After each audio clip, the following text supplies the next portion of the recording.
A violent shooting occurred in Springfield. Both Pence and Fat Tony were gunned down. As the sole witness to the shooting, Marge went to the police station to report it. At the same time, she said Homer was missing, but the sheriff was too distracted to care. Because the case resulted in heavy casualties. The killer was a debt collector. The sheriff couldn't guarantee arresting him, so he decided to resign. But using the police department's records, Marge found the man's address. On the other side, Flanders was feeling regretful, because he had donated the money he found to an orphanage. But the money was what the debt collector had lost, so they captured Homer to threaten him. But he was curious why the money was in a tree trunk, and this story goes back decades. Flanders' grandfather was the police chief, but he had taken bribes from the local mafia, until one day he participated in a deal with other mafia members, but they planned to ambush the other side. However, they didn't expect the other side to be prepared. Flanders' grandfather tried to mediate, but the two groups had already started fighting. He had to hide under a car and wait for the fight to end. Afterwards, looking at the casualties, Flanders' grandfather directly seized the money. Seeing police approaching, he had to hide the money in a tree trunk, but it turned out the approaching figures weren't police. Still, he refused to reveal where the money was, and so the debt collector marked this as his first unpaid debt. The actual police who arrived later crashed into the tree due to slippery roads.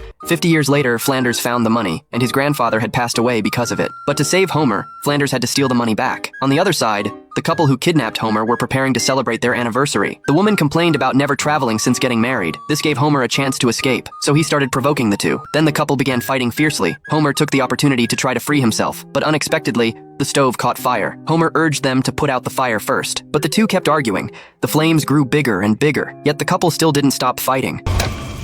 Phew!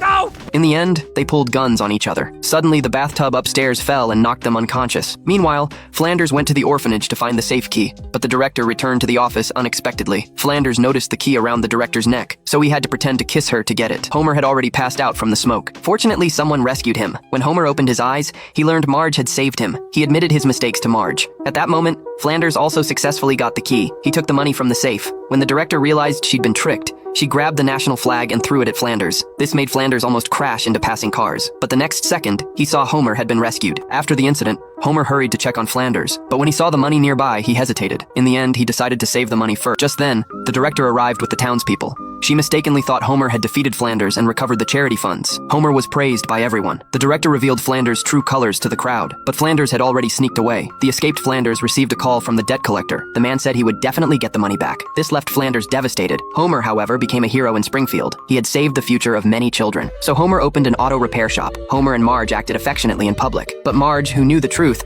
wasn't willing to forgive Homer. Yet under Homer's influence, Bart became a good citizen. Even Lisa made many good friends. But Homer received a letter. Later, Homer drove away from Springfield alone. After changing his appearance multiple times, Homer arrived at a mountain forest.